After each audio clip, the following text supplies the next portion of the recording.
Hello, my name is Tracy Allen, and I want to welcome you to Cooking with Some Friends.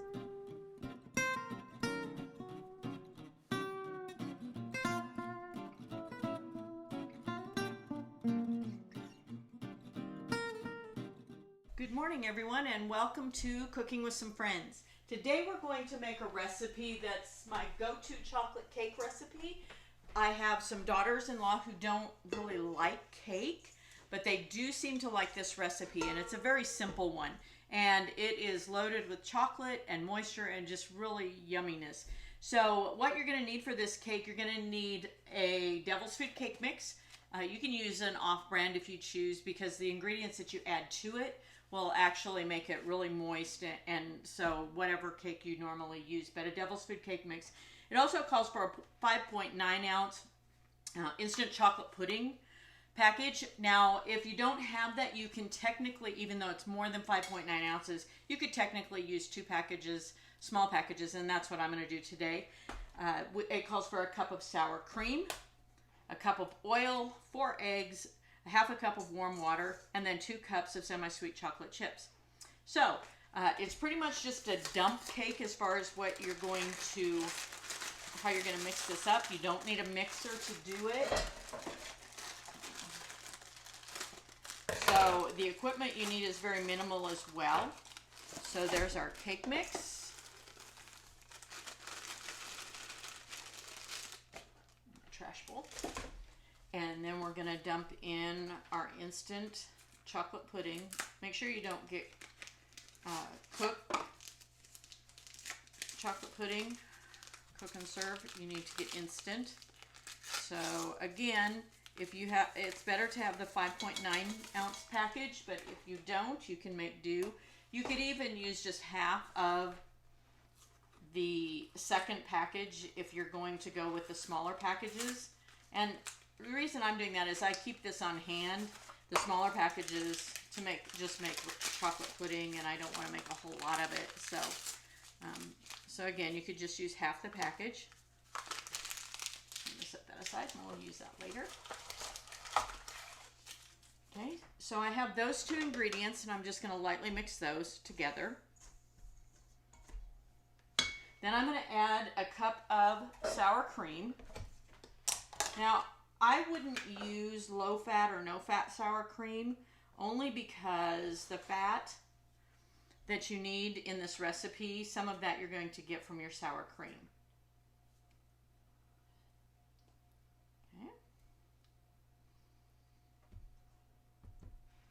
So there's our cup of sour cream.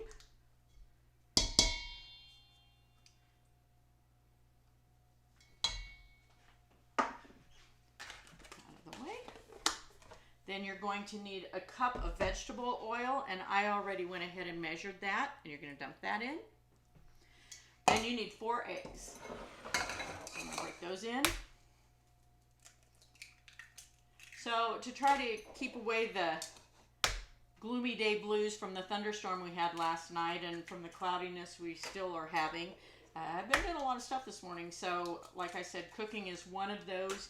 I've designed shirts for my son's business. There's my 4 eggs. And then a half a cup of warm water. Now the warm water is necessary because it kind of helps break up that sour cream, so that it mixes in a little bit better. So get that just so it's warm at least, not cold.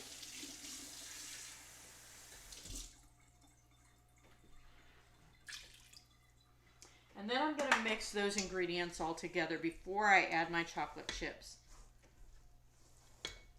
Now I've already preheated my oven to 350, and then I've already also sprayed my bundt pan, so it's ready. And once I've got this stirred together, it's a very thick batter for a cake, but we just want to make sure that all that sour cream is incorporated.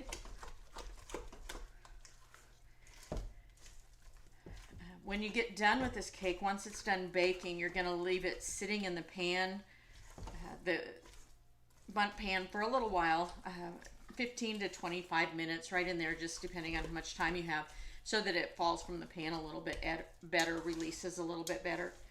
Okay, so once my ingredients are all mixed and I don't see any more dry spots or any more sour cream, I'm going to go ahead and add my chocolate chips.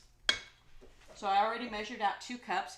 Now, if you just want to use a small package, that's pretty much the same thing as 2 cups. So don't just waste that small amount that you might have left in a package of chocolate chips.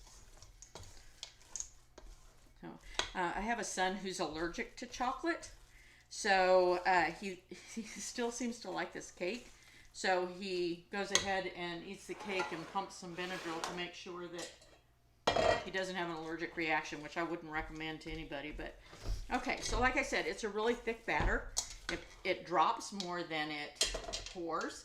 So we're going to spread it evenly into our bundt pan. Now, I've also made these into cupcakes, which is fine. So you would fill the cupcake liners about half full, and they rise up really well. I've also got a small multi-loaf pan that I've done it before, like if I'm going to serve guests, so that we don't have to worry about making sure they have the uniform size piece of cake. They can just take what they want. Okay, so there we have our batter.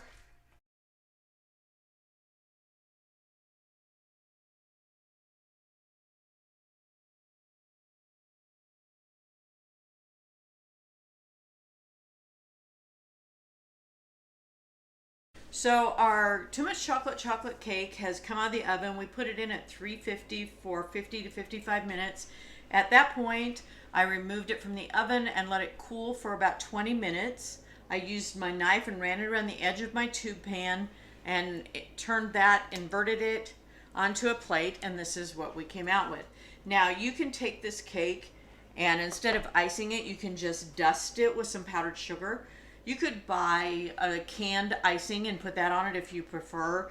I'm not crazy about canned icings that are purchased, or you can make your own icing. Now for this icing recipe, I took a stick of butter, which is a half a cup, and a scant half cup of Hershey's cocoa, not dark cocoa, and unsweetened cocoa, and melted that together until it's a creamy mixture where there aren't any lumps. At that point, I'm going to dump it into my mixing bowl, and I added a teaspoon of vanilla. Now, as I've said before in the past, I would rather use Watkins vanilla. It's got a really good strong vanilla flavor that we seem to like. So I've got that mixture in there, and then I've got my hand mixer. I don't use it often. I usually use my stand mixer, but for this particular recipe, we're just going to do that. Then I'm going to take a cup of powdered sugar and beat that into my chocolate mixture. Now, it may take more than that cup, depending on how dark you like the chocolate. So we're going to go ahead and mix that in. And I also have some heavy cream ready. Once we've mixed that in, I'm going to add about a tablespoon of heavy cream. You could use milk if you would rather. But again, I like the richness that the cream adds. And we're just trying to get it to the spreadable consistency that we need for this cake. It may take a couple of tablespoons to get it to the consistency we want. If you use milk, it usually doesn't take quite as much milk as it does cream, since cream isn't quite as fluid. It's a little thicker.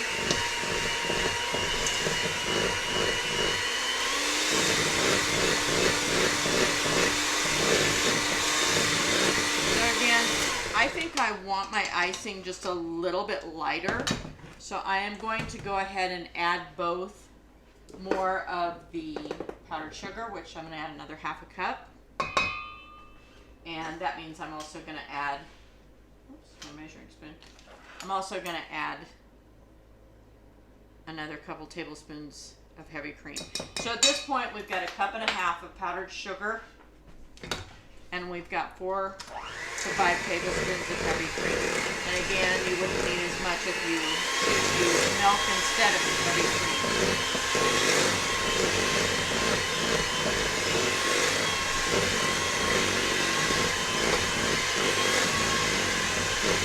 Always much better.